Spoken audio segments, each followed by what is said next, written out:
Before the break, I had to cut off, Leah, where you had the MRI without contrast. And if you could just quickly tell us where you came to next so I can ask Dr. Gordon about mammograms and why they're the standard approach. So after that MRI without contrast, what was your next step? Right. So after the MRI without contrast, which, as I said, I didn't realize at the time was probably not the most effective alternative screening method. And to be clear, I was still getting mammograms that were still showing up clear. I championed and pushed and requested that I get an ultrasound. I was on a waiting list for about a year and a half before I got that. Okay. And that ultimately showed that I had breast cancer. After that, I Okay. subsequently did some more private testing, and the results eventually ended up with a diagnosis of stage 3 breast cancer, which is very, it's still considered early stage, but it's very far advanced Okay, and lots. well, let's pause there then. So you had that.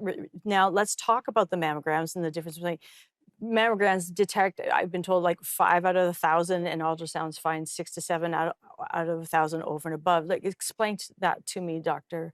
Gordon. Okay, so we've been studying mammography for 60 years, and it's been shown in multiple research studies to save lives. Now, to do that, you have to do a research project called a randomized control trial, where you have two groups of women and one group gets the test and the other doesn't. And then after many years, you count up the number of women who've died of breast cancer. And that's what they did over multiple studies, probably 11 randomized control trials around the world. They're very expensive to conduct. They take years, decades to mature to the point where you have results. So even though old technology was used in those days, those trials proved that mammograms save lives. Now, we know that mammograms are not perfect. First of all, they find things that aren't cancer. Women get called back for more tests, and it's scary to get called back. But things like cysts and benign things, non-cancerous things, show up on mammograms, and sometimes we need to do more tests to be more sure that there's no cancer. So that's one way they're not perfect. The other way they're not perfect is that not all cancers are visible on mammography. And Leah's an example of that.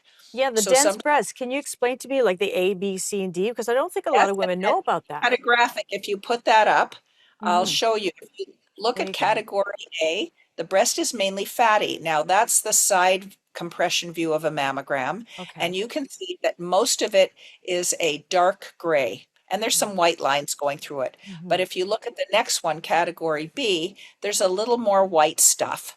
And that white stuff is normal breast tissue. They all have this sort of white triangle, if I can call it that, in the upper right of the picture. That's the pectoralis muscle, the chest muscle. But the rest of what that is in that picture is breast. In fact, the nipple is in the lower left corner on each of these. So the white stuff, and you can see there's more white stuff in the B than in the A. There's more white stuff in C than in B. And in D, there's a complete whiteout. That is what normal breast tissue looks like. And every woman has a different proportion of normal tissue to fat. Now, Women in cat, is there any way for a woman to know it nope, by her own self-examination?